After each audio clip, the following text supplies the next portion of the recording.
por esse dia. Queremos te agradecer porque o Senhor tem sido muito bom conosco todos os dias. Te agradecer pela oportunidade de começar o dia, Pai, de forma linda, que é aprendendo mais da Tua palavra e estando em Tua presença. Que o Senhor possa abençoar o meu domingo, o domingo dos meus amigos, e que o Senhor possa falar aos nossos corações e muito mais do que falar, que a gente esteja com o coração aberto e possa fazer com que a nossa vida reflita, né? Tudo que nós temos aprendido. Amém. Amém, amém. Glória a Deus. Gente, hoje a gente vai falar sobre o Cristo, a segunda pessoa da Trindade. Eu trouxe alguns tópicos mais específicos. Não, creio que não daria para explanar sobre tudo, mas queria trazer alguns princípios básicos da doutrina do Evangelho sobre o Cristo. Amém? Lúcio, pode começar aí, por favor? Próximo tópico. Show. Queria falar primeiro com vocês a respeito da pré-existência do Cristo. Por quê? Às vezes a gente tem o costume de olhar, talvez, para o Senhor assim, e tipo, só imaginar que Jesus veio após no Novo Testamento.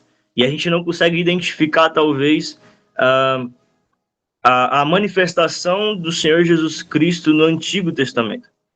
Né? E, tipo, a gente precisa começar a entender e ficar claro em nosso coração a respeito dessas coisas. Queria estar lendo com vocês em João capítulo 1, versículo 1, para a gente começar essa aula dizendo: no princípio era o Verbo estava com Deus, e o Verbo era Deus. Então, nós temos, talvez às vezes fique um pouco oculto quando a gente fala sobre o Cristo, sempre vem sobre o Cristo pessoa, mas a gente, ou Cristo Salvador, mas a gente esquece que ele é a segunda pessoa da Trindade, ou seja, ele já fazia parte das coisas, da criação do mundo, antes mesmo do mundo existir. Então a gente tem que partir desse princípio de que o Cristo era o Verbo estava com Deus e o Verbo era Deus. Então quando olhamos para esse versículo, nós passamos a analisar que o Cristo ele participa de toda a criação. Antes que qualquer coisa fosse feita, ele já era, ele já estava, ele já participava ativamente da criação com o Senhor. Assim como ele diz lá em Gênesis, um exemplo claro sobre isso, lá em Gênesis capítulo 1, vai dizer que Deus olha e fala assim: olha, façamos nós a vossa imagem e semelhança, ou seja, Deus Pai, Filho e Espírito Santo agindo juntos, sendo co-participantes da criação. Então, antes de todas as coisas, Jesus já participava, Jesus já existia, porque, mais uma vez reafirmando para vocês, ele é a segunda pessoa da Trindade. Amém? Só que a gente também consegue ver os profetas falando sobre o Cristo, os profetas apontando sobre o Cristo no Velho Testamento. Em Miqueias, capítulo 5, Lu, pode passar. Lu? Lu? Cadê a Lu? Acho que travou. Lu? Calma aí. Travou? Tranquilo. Isso, beleza. Em Miqueias, capítulo 5, versículo 2, vai dizer: e tu, Belém, Efratá, posto que pequena entre os milhares de Judá, de ti me sairá o que governará em Israel, cujas saídas são desde os tempos antigos, desde os dias da eternidade, cara. Ou seja, o profeta aqui, ele está relatando a respeito de alguém que viria, a respeito de alguém que viria a governar sobre Belém, Efratá, sobre Israel. Tipo assim, o conceito disso é muito engraçado, porque ele fala assim, cara, desde os tempos antigos ele já governava, porque ele é desde os dias da eternidade, ele já está, ele é eterno, cara. Ele é, sabe, sobre todas as coisas, escrito em Isaías 9:6, ele é o Pai da eternidade. Ele criou todas as coisas, ele criou a própria eternidade. Ele é eterno e nada disso irá mudar. Ou seja, quando Miqueias ele aponta, ele está dizendo assim, olha, virá alguém para governar, sabendo que esse que virá, ele já é antes de todas as coisas. Ele não possui um dia de nascimento e nenhum prazo de validade. Cristo ele não tem início e Cristo não tem fim, porque ele é eterno. Miqueias já tinha um entendimento da eternidade do Cristo. Miqueias já tinha a ideia, a idealização de que Cristo sim era eterno e que ele viria sim para governar sobre Israel. Então a gente precisa começar a entender que Cristo ele não aparece apenas após o seu nascimento, apenas após no Novo Testamento. Ele já está antes de todas as coisas, como descrito também. Calma aí, em Isaías 7, versículo 14, dizendo, portanto, o mesmo Senhor vos dará um sinal. Eis que a virgem conceberá e dará à luz a um filho, e chamará o seu nome Emanuel. Emanuel, numa tradução, seria Deus conosco. Em Isaías 53, versículo 4 e 5 diz, verdadeiramente ele tomou sobre si as nossas enfermidades, e as nossas dores levou sobre si. Nós o reputávamos por aflito e ferido de Deus, e oprimido, mas ele foi ferido por causa das nossas transgressões, moído por causa das nossas iniquidades. O castigo que nos traz a paz estava sobre ele, e pelas suas pisaduras nós somos sarados. Então a gente consegue ver a pré-existência de Cristo nesses versículos. Por mais que eram apenas profecias, eram apenas profetas sendo usados para revelar sobre um Cristo que viria, também já tinha o conhecimento do Cristo que é o Senhor e Criador de todas as coisas. Então, em João capítulo 1, versículo 30, também vai dizer que este é aquele do qual eu disse. Show. Tá de boa aí, né? Tá dando para entender, gente? Tá dando para entender? Tô muito rápido? Tá de boa? Tá de boa aí? Em João capítulo 1, versículo 30 vai dizer, este é aquele do qual eu disse, após mim vem um homem que é antes de mim, porque foi primeiro do que eu. Sabe, João, mesmo sendo 6 meses mais velho que Jesus, aponta para o Cristo como alguém que já existia antes mesmo dele nascer. E isso comprova a pré-existência de Cristo. Ou seja, João reconhece que mesmo ele sendo mais velho que Cristo, ele consegue reconhecer que Cristo é antes de todas as coisas. Cristo, ele é o princípio de todas as coisas. A Bíblia está pautada como centro, tendo Cristo como centro. E isso me impressiona muito. Isso muito me chama a atenção, porque eu acho que agora a gente começa a compreender Jesus como Senhor, né? A gente teve uma aula esses dias com o André Rupeto, que ele falava muito sobre isso, falando a respeito do Senhor e Salvador. Quando a gente começa a entender Jesus como pré-existente, quando a gente consegue enxergar Jesus antes de todas as coisas, a gente começa a identificar Jesus como Senhor e também Salvador, e não apenas como Salvador. Amém? Tá claro isso? E aí, tá escrito aí no slide, né? Calma aí. Cadê o slide? Exato. Calma aí. Isso. Aí, tá chique. Tá chique. Jesus, ele é coexistente, coeterno. Assim como... Eita, cadê o slide?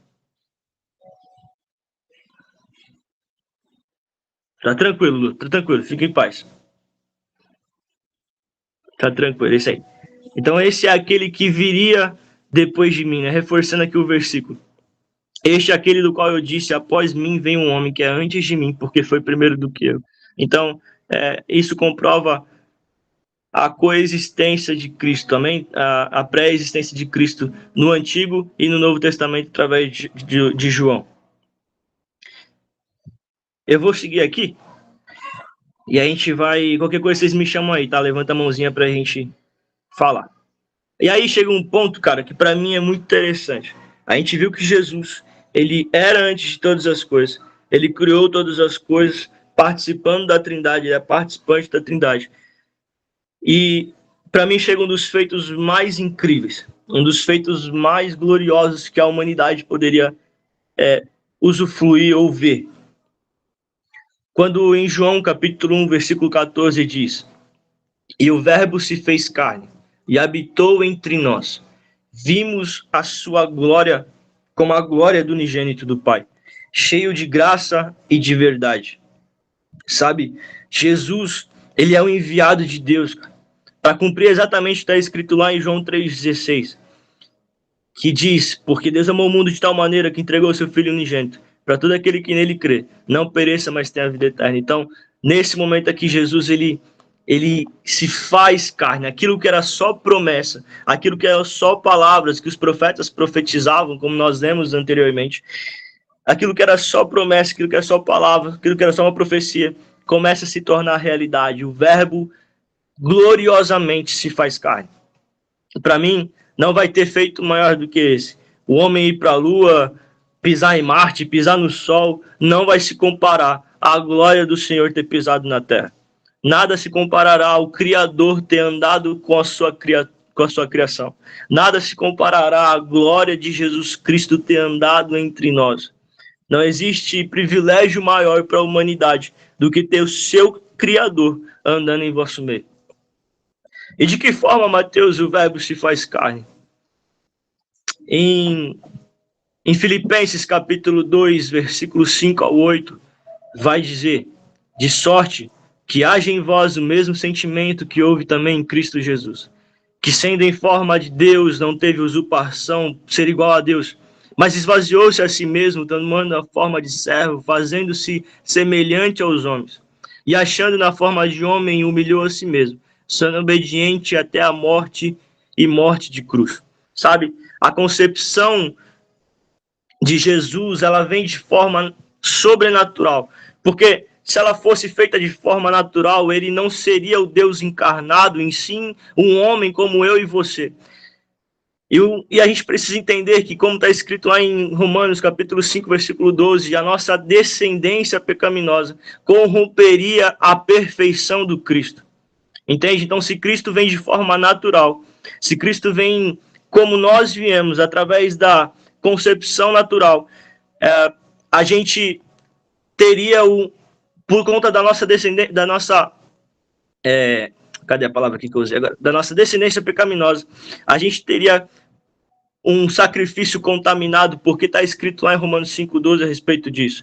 Nós somos pecadores, meus irmãos, e a nossa descendência ela é pecaminosa, mas era necessário que alguém perfeito viesse, um sacrifício perfeito fosse feito, que não houvesse ligação humana para que pudesse livrar os nossos pecados, para que pudesse nos salvar de nós mesmos.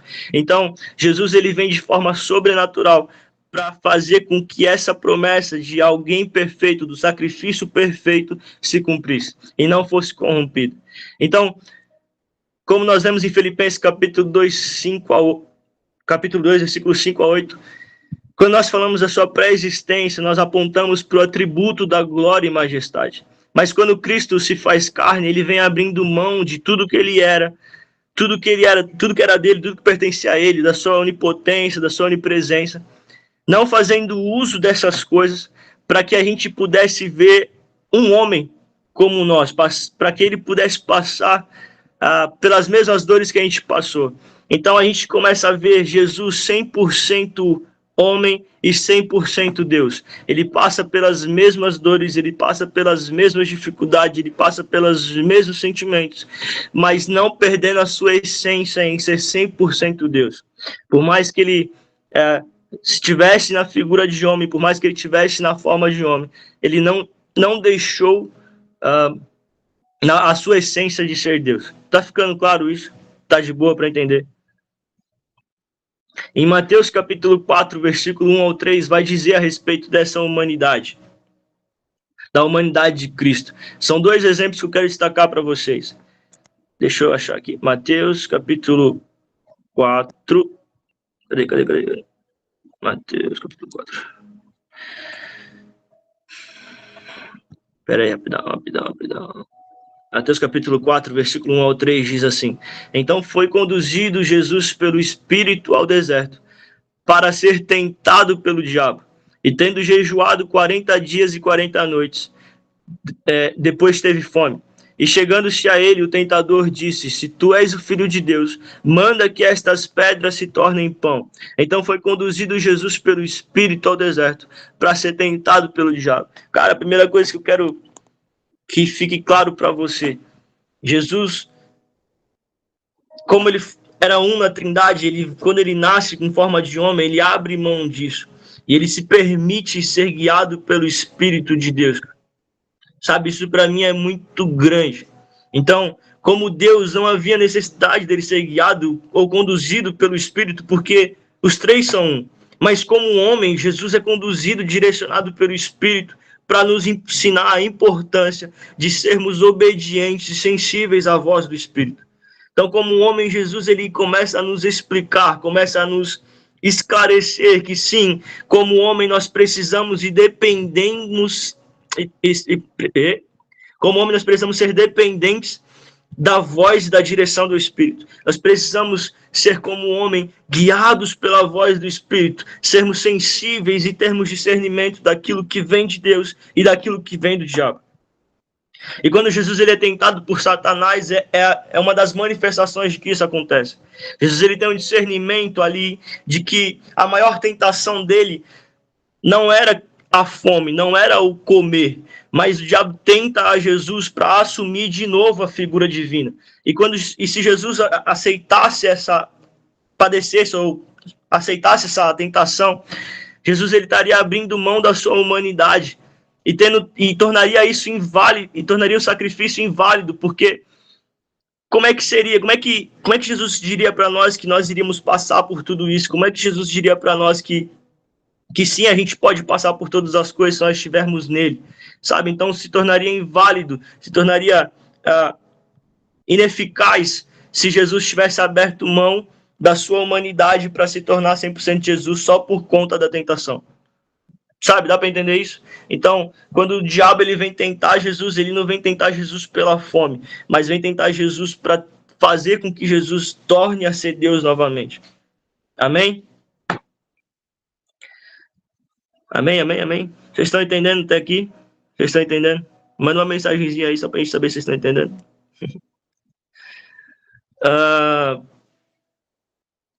Amém, glória a Deus. É isso. É isso, glória a Deus. Fechou. E como homem, Jesus exerceu os 5 ministérios. Isso. Jesus exerceu como homem os 5 ministérios. Ele foi pastor, assim como está escrito em João, capítulo 10, versículo 11. Ele foi evangelista, assim como está escrito em Lucas, capítulo 4, versículo 43 a 44. Ele foi profeta, assim como está escrito em Mateus 24, versículo 14. Ele foi apóstolo, assim como em Efésios, capítulo 2, 19 ao 20, que ele é a pedra angular, primeira pedra de um edifício. E ele foi mestre, assim como escrito em João, capítulo... Deixa eu achar aqui de novo. Capítulo 13, versículo 13. Então Jesus ele exerceu os 5 ministérios para que a gente pudesse entender que sim, nós precisamos não só, claro, a gente tem um foco em um, mas nós precisamos exercer os 5 de maneira plena. Nós precisamos exercer os 5 ministérios de forma na qual Cristo seja engrandecido através disso. Algumas pessoas chegam para mim, Mateus, eu sou pastor, Mateus, eu sou evangelista, e focam só nisso, mas a realidade é que nós precisamos exercer todos os ministérios. Nós precisamos exercer, sim, o nosso chamado pastoral, seja na nossa casa, precisamos, sim, evangelizar a nossa família, precisamos também, muitas vezes, sermos profetas da nossa casa, precisamos levantarmos como apóstolos para dizer assim, olha, precisamos fundamentar algumas coisas, e sim, muitas vezes, ou melhor, quase todo o tempo, precisamos ser mestres, precisamos ensinar aqueles que estão aprendendo, carecendo. Precisamos ter zelo pela palavra dentro da nossa casa, dentro da nossa vida. Então, cara, se eu posso te dar um conselho, procure exercer os 5 ministérios na sua vida. Procure agir como Cristo agiu. Ele foi pastor, ele foi evangelista, ele foi profeta, ele foi apóstolo, ele foi mestre. Então, exerça esses ministérios e você vai ver de verdade que muitas coisas ficarão mais claras, talvez ficarão mais fáceis de agir, por mais que a responsabilidade aumente. as coisas fluirão de maneira mais fácil. Amém? E eu queria falar um pouco também a respeito da redenção, que está escrito em João capítulo 1, versículo 29, que diz assim, João ele reconhece, eis aí o Cordeiro de Deus que tira o pecado do mundo. Meu amigo, isso aqui é tremendo, cara.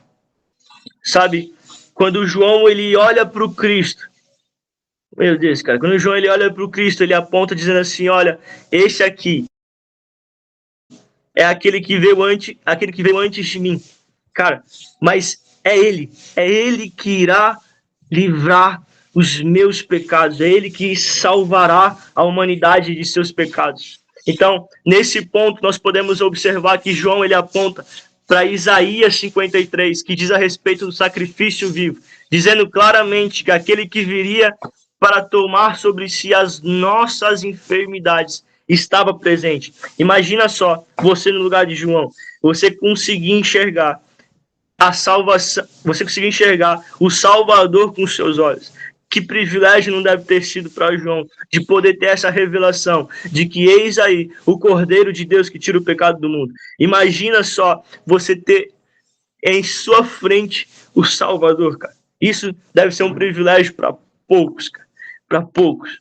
E sabe, aqui para mim é um dos pontos de maior misericórdia e amor que a gente pode ver, o amor que constrange, como está escrito em 2 Coríntios, capítulo 5, versículo 14.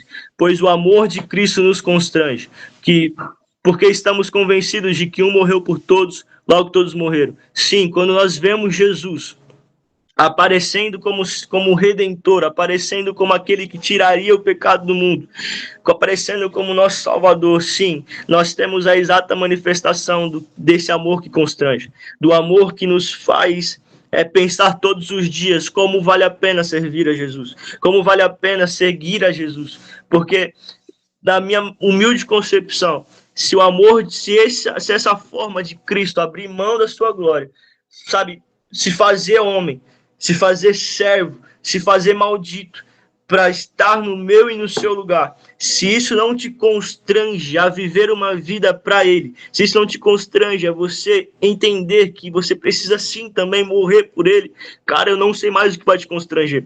Porque se o sacrifício, se essa vinda de Jesus como homem não te constrange, eu realmente não sei o que pode te constranger mais. Eu realmente não sei o que pode ser mais exposto para ti a respeito de amor, a respeito do amor de tal maneira que está escrito lá em João 3,16. Eu não sei mais o que pode ser escrito.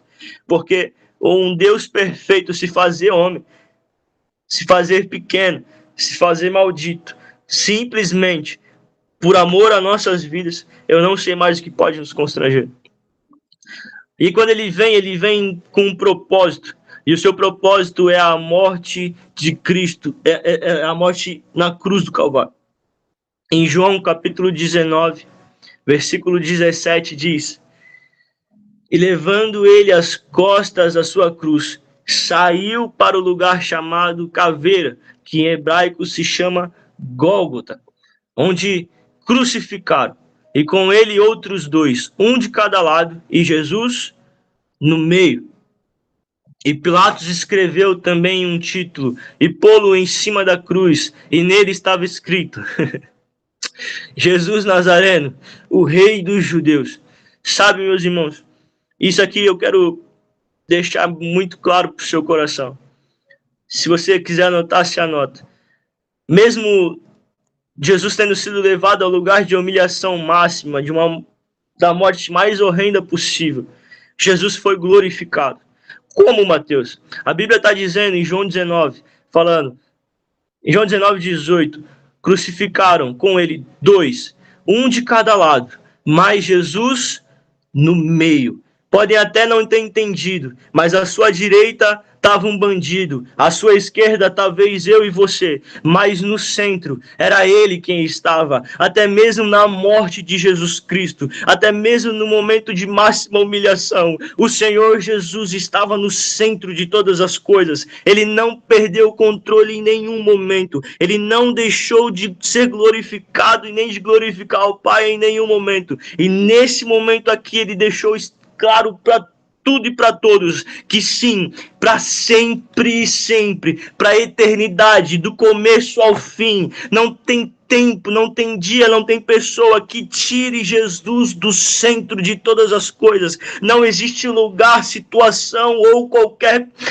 momento que tire Jesus do centro, porque até mesmo na sua morte, Jesus estava no centro de todas as coisas. E se você não tem Jesus Cristo no centro de todas as coisas, meu irmão, coloque ele de volta, porque esse é o lugar dele, é esse o lugar de Cristo. Deus Pai, Filho e Espírito Santo, ele sempre estará no centro de todas as coisas, porque tudo foi feito por meio dele, para ele são todas as coisas. Cristo é o centro de tudo em todos, aleluia.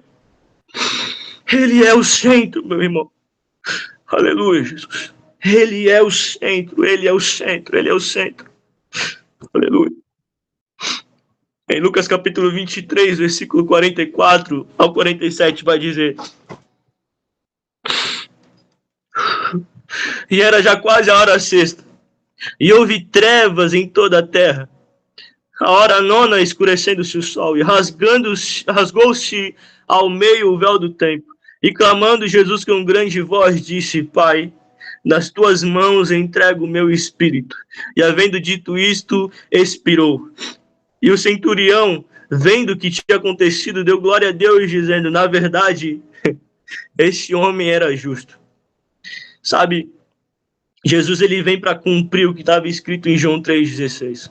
Para cumprir a visão que Abraão teve com seu filho Isaque e o cordeiro. Aqui ele vem para cumprir as profecias dos profetas, como foi falado anteriormente. Aqui ele vem para fechar tudo, cara. Aqui ele está dizendo assim: eu vim para esse momento. Olha isso aqui, cara. Ele viveu para morrer, cara.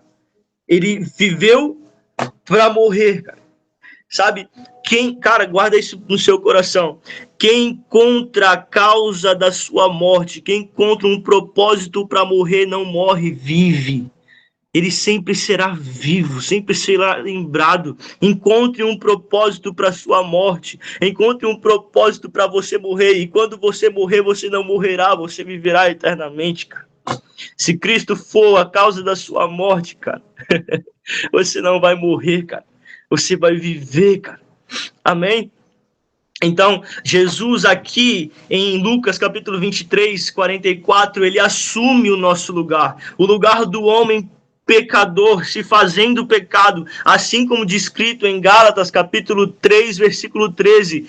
Cristo nos resgatou da maldição da lei, fazendo-se maldição por nós, porque está escrito: maldito todo aquele que for pendurado no madeiro. A cruz era nossa, quem errou fomos nós somos os malditos que merecíamos a cruz, mas pela infinita graça de Cristo, nosso Senhor e Salvador, se entregou como ovelha muda, levado ao matadouro por conta dos meus pecados. E meu irmão, se isso não te constrange, cara, eu não sei mais o que pode te constranger.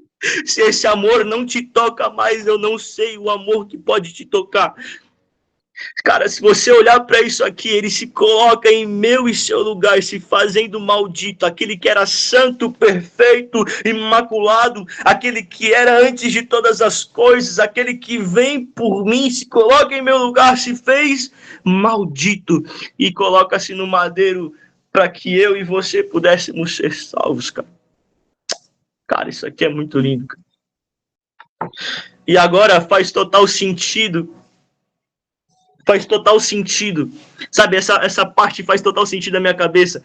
Quando vemos a história de Simeão, sabe, um homem que orou pela consolação de Israel. E ele diz assim, lá em Lucas 2:25, havia em Jerusalém um homem cujo nome era Simeão. E este homem era justo e temente a Deus, esperando a consolação de Israel. E o Espírito Santo estava sobre ele. E pelo Espírito foi ao templo. E fora-lhe revelado pelo Espírito Santo que ele não morreria antes de ver o Cristo do Senhor, cara. Imagina você orar por uma causa e você só morrer após ver aqui a resposta da sua oração, cara. É isso que está acontecendo com Simeão. E no versículo 27 continua: e pelo Espírito foi ao templo, e quando os pais trouxeram o menino Jesus, para com ele procederam segundo o uso da lei. E ele então tomou em seus braços e louvou a Deus e disse: agora, Senhor, despede em paz o teu servo segundo a tua palavra, pois já os meus olhos viram a tua salvação, cara. Imagina isso, meu amigo. Imagina isso, meu irmão. Os meus olhos viram a salvação. Ah, viram só um bebê. Sim, Jesus veio como um bebê, aprendeu a falar, aprendeu a andar, aprendeu a se comunicar. Ele sim veio como um bebê, mas Simeão, ele entendeu que aquele menino não era só mais um menino, que aquele menino não era só mais alguém qualquer, mas ele viu, os meus olhos viram a salvação, os meus olhos contemplaram. Os meus olhos contemplaram aquele que vem para salvar o meu povo. Os meus olhos contemplaram a minha salvação, cara. Os meus olhos viram. Cara, o que é que você tem visto, cara? O que é que você tem olhado? O que é que você tem contemplado sabe, no seu dia a dia, na sua rotina, que faça você orar e esperar por isso, cara? Cara, que os teus olhos contemplem a salvação. Ah, Mateus, eu não tenho mais alegria nisso. Cara, assim como em Salmo 51, o salmista vai dizer, cara, renova em mim, ó Deus, a alegria da salvação. Meu amigo, volte os teus olhos para o Senhor Jesus Cristo, que Ele é a real esperança. Ele é a verdadeira motivação dos nossos dias, cara. Ele é a nossa salvação. E como esperança e expectativa de que ele veio, morreu, mas ao terceiro dia ele ressuscitou. Isso está escrito em Lucas capítulo 24, versículo 1 a 8, diz: e no primeiro dia da semana, muito de madrugada foram elas ao sepulcro, levando as especiarias que tinham preparado, e algumas outras com elas, e acharam a pedra revolvida do sepulcro. E entrando, não acharam o corpo do Senhor Jesus. E aconteceu que, estando elas muito perplexas a esse respeito, eis que pararam junto delas 2 homens, com vestes resplandecentes. E estando elas muito atemorizadas e abaixando o rosto para o chão, eles lhe disseram: por que buscai entre os viventes? Porque buscai o vivente entre os mortos? Não está aqui, mas ressuscitou. Lembrai-vos como vos falou, estando ainda na Galiléia, dizendo: convém que o Filho do Homem seja entregue nas mãos de homens pecadores e seja crucificado, e ao terceiro dia ressuscite. E lembraram-se de suas palavras. Por que é que nós estamos buscando a nossa esperança entre os mortos? Por que nós estamos buscando algo... buscando a vida na morte? Por que nós estamos buscando, sabe, realmente o Senhor em um lugar de podridão? Não, cara, não existe isso.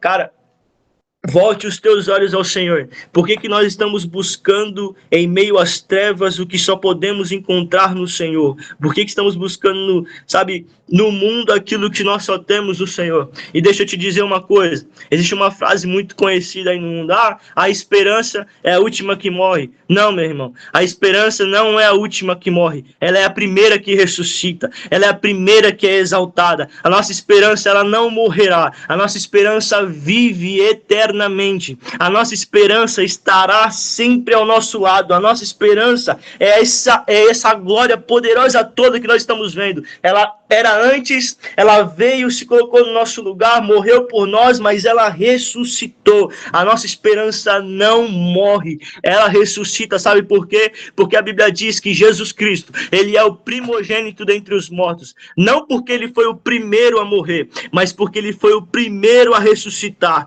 Porque ele foi o primeiro a ressurgir e nunca mais morreu. E nunca mais morrerá. Ah, mas Lázaro ressuscitou. Ressuscitou? pela palavra de Jesus Cristo e logo depois voltou a ser morto. Mas Jesus foi não foi o primeiro a morrer, mas também foi o primeiro a ressuscitar e continuar vivo. Por isso, sim, ele é o primogênito dentre os mortos. Então entenda, meu irmão, a tua esperança, ela não morre, ela ressuscita. E eu creio que em nome de Jesus Cristo, a nossa esperança, se você está por algum momento com algum conflito pessoal, eu quero dizer para você que em nome de Jesus Cristo entenda que a nossa esperança, ela não morreu, ela ainda está viva e ela continuará viva eternamente. Aleluia! Glória a Deus por isso. Vocês estão me entendendo até aqui? Vocês estão entendendo? E aqui é o ponto que está escrito aí com vocês, né? A ressurreição de Jesus é a vitória esmagadora de Cristo sobre o pecado. Cara, não existe nada mais glorioso, não existe nada mais perfeito do que a ressurreição de Jesus Cristo. Porque morrer acontece, mas quando Jesus ele morre, pega o controle da chave da vida e da morte, e ele ressuscita, ele está dizendo para todos: a morte não pode me vencer, a morte não vai me vencer e nunca vencerá o que é eterno. Então deixa claro para vocês no seu coração, a ressurreição de Jesus é a vitória esmagadora sobre o pecado, e essa vitória é somente de Cristo Jesus. Essa vitória não pertence a nós, apesar de sermos coparticipantes, apesar de sermos filhos, irmãos em Cristo, essa vitória é só de Cristo. Existe essa expressão, eu sou vitorioso, eu sou isso, eu sou aquilo. Não, essa vitória foi de Cristo, e por ser de Cristo, a glória é só dada a Ele, a honra é só dada a Ele, o louvor é só dado a Ele. Eu posso ser sim vitorioso em Cristo Jesus, mas a vitória quem conseguiu foi Ele. Amém? Amém? Tá claro isso aí? E agora eu quero falar um pouquinho sobre a ascensão. Jesus, ele ascende aos céus, abençoando e deixando os discípulos com grande júbilo. Isso está escrito em Lucas 24, versículo 50. E levou-os para fora até Betânia. E levantando suas mãos, o abençoou. E aconteceu que, abençoando-os ele, se apartou deles e foi elevado ao céu. E adorando-os ele, tornaram com grande júbilo para Jerusalém. E estavam sempre no templo louvando e bendizendo a Deus. Sabe, meus amigos, Jesus, ele é a exata expressão de Deus, cara. Jesus, ele, por mais que a palavra mesmo descreva que Jesus não tinha beleza alguma, talvez não ter beleza alguma significaria as pessoas o Cristo não corresponder à expectativa das pessoas. Por quê? Porque antigamente, quando eles imaginavam que viria o Salvador, que viria o Messias, que viria o Cristo, eles imaginavam alguém formoso, glorioso, porque, poxa, vem alguém para salvar Israel. Sim, só que quando Jesus vem, ele vem quebrando as expectativas. Jesus, ele vem quebrando os padrões para mostrar para todos que a sua simplicidade, para mostrar para todos a sua humanidade, para mostrar para todos que ele é como nós. Amém? Ele foi feito como nós. E quando isso acontece, eu fico imaginando, cara, imagina você ver o Salvador como você é, sabe? Tipo, cara, como é que posso acreditar nisso? Imagina a quebra de paradigmas que foi gerado na cabeça deles. Só que agora, em Lucas capítulo 24, versículos 50 e 53, eles começam a ver Jesus recebendo de volta a glória que era dele, cara. Então aquilo que talvez fosse sem beleza, sem formosura, agora começa a tomar total forma de glória. Começa a tomar total forma de majestade. O Senhor começa a retomar toda a sua onipotência, toda a sua onipresença, cara.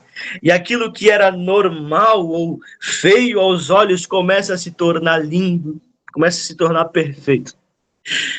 Imagina se isso acontece com os teus olhos, você vendo isso, sabe? Então, agora, todo louvor, toda glória que Cristo deixou aqui por ter se feito homem como nós, é dada a ele novamente.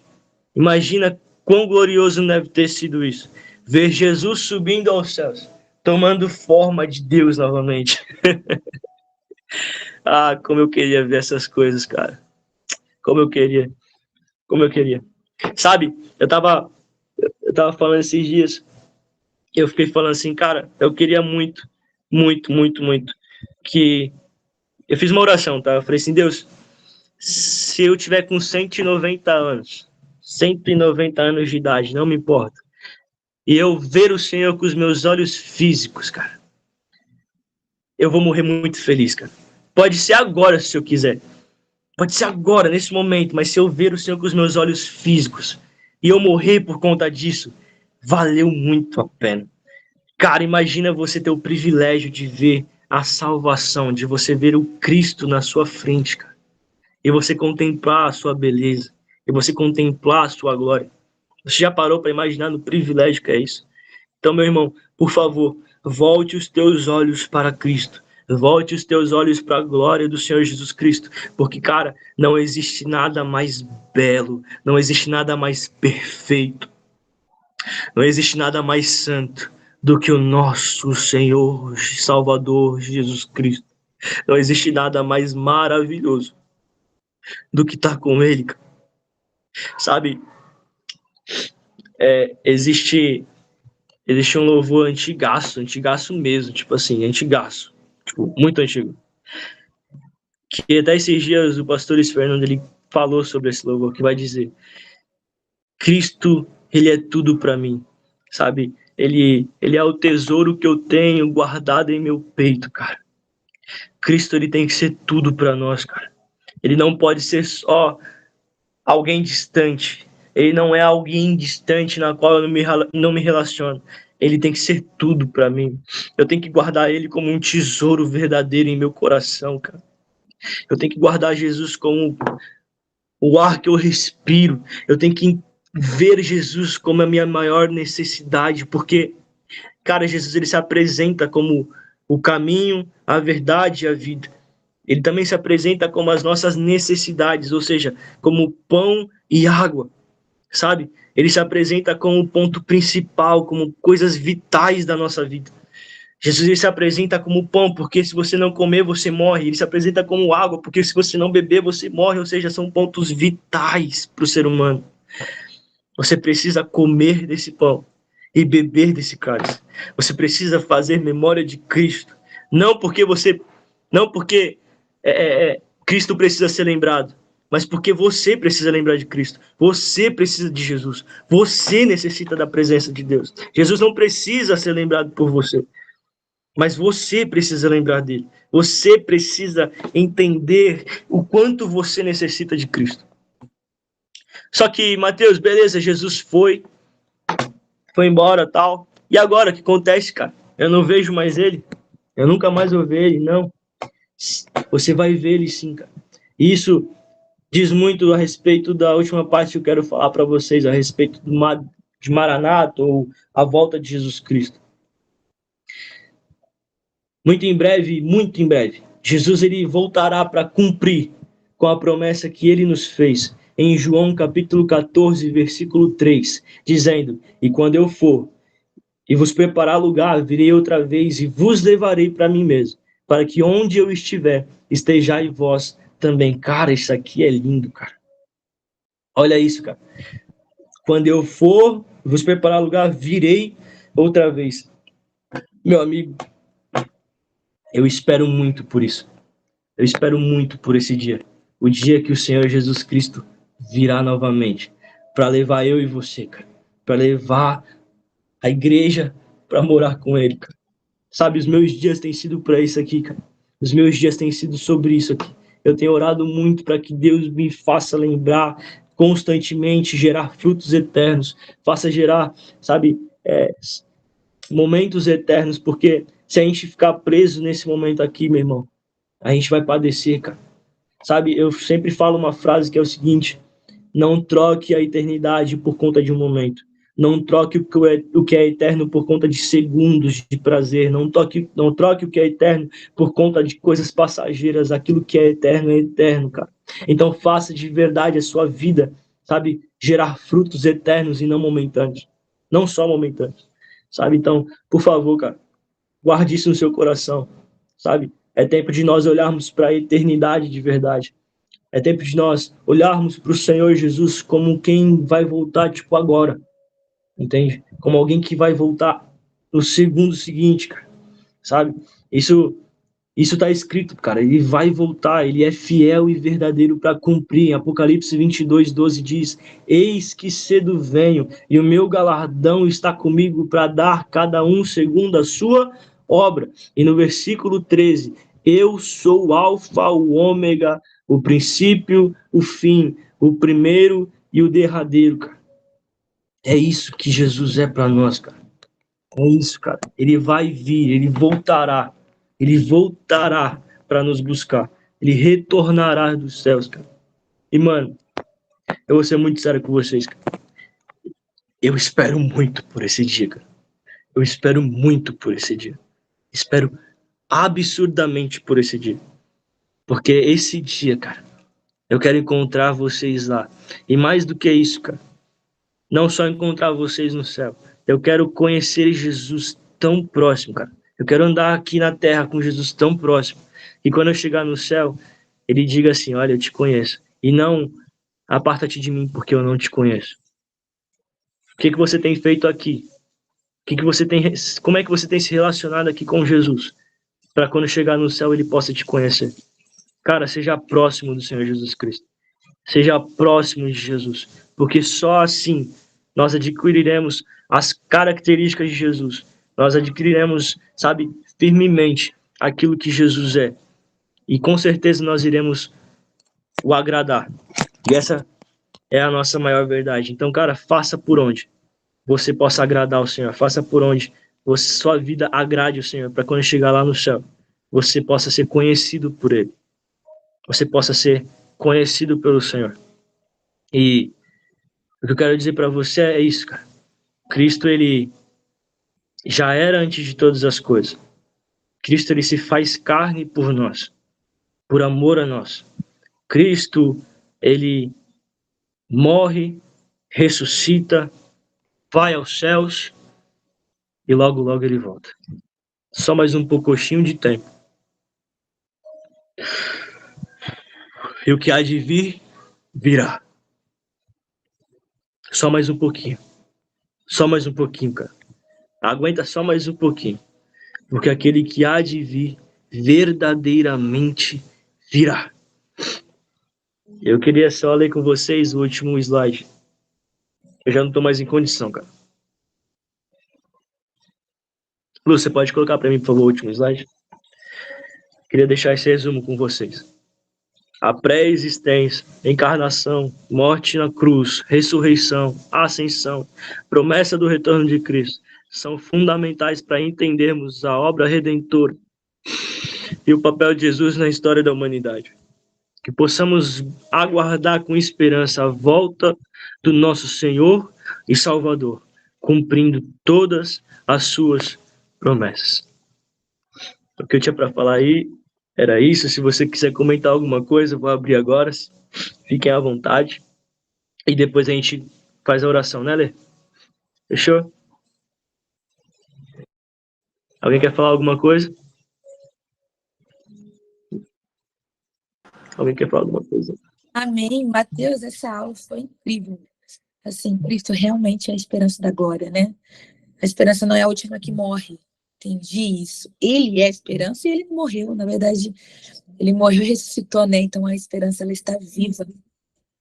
Amém. Glória a Deus por essa aula. Aprendi muito.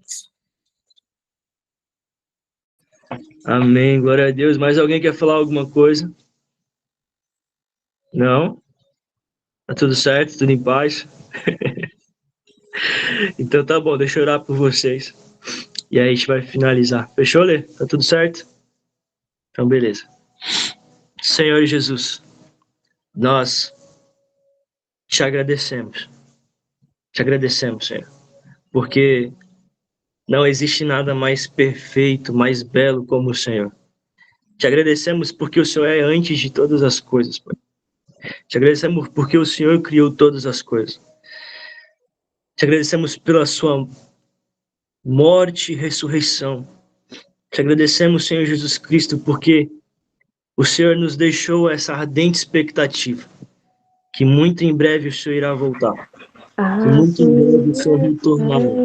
Nós te pedimos, Senhor Jesus Cristo, por favor, que os meus irmãos sejam impactados, Senhor Jesus Cristo, pela revelação de quem o Senhor é. Que os meus irmãos sejam impactados, Senhor Jesus Cristo, pela tua presença. Eu te peço, Deus, para que cada dia mais o Senhor aumente somente nos meus irmãos, Senhor Jesus Cristo, a esperança da glória. Somente nos meus irmãos, a esperança de que o Senhor irá voltar. Eu te peço, em nome de Jesus, fica conosco para tudo sempre. Em nome de Jesus. Amém. Palominha, desliga o microfone, por favor. Obrigada. Antes da gente sair, eu queria falar que hoje é aniversário do Matheus. Então, Matheus, deixa a gente orar pela sua vida também, para te abençoar. Em nome de Jesus, parabéns, muitos anos de vida. Que o Senhor retribua tudo que você faz pelo reino, pelo seu coração disponível e disposto para pregar as boas novas, amém? Senhor Jesus, nós abençoamos a vida do Matheus. Obrigada porque o Senhor derramou algo lindo sobre ele. E nós podemos desfrutar desse momento, desfrutar de tudo que o Senhor derramou e revelou para ele. Senhor, cuida do seu filho, garante um futuro lindo. Na verdade, o Senhor é a garantia do futuro dele. E ele sabe disso e isso é incrível. Que ele viva coisas maravilhosas em ti. Em nome de Jesus, abençoamos ele, a sua casa, a sua família, e que ele tenha muitos anos aí pela frente para pregar sobre Cristo, que ele ama falar sobre o Senhor, e nós amamos ouvi-lo também. Em nome de Jesus, amém. Amém. Obrigado, gente. Obrigado. Parabéns, Matheus. Deus te abençoe, vai abençoar muito sua vida. O Espírito Santo está dentro de você. Cada dia mais você está alegre nas nossas vidas, Pai. Tome posse na vida dele, Pai. Tome posse, Pai. O Senhor já possa ter poder, Pai. O Senhor já tem um poder, já tem o Espírito Santo. Colocar na vida da Lê, colocar na vida de todos que estão aqui, Pai. Tome posse daquelas pessoas, Pai. Mais um ano de vida, parabéns. Que Deus vai abençoar muito.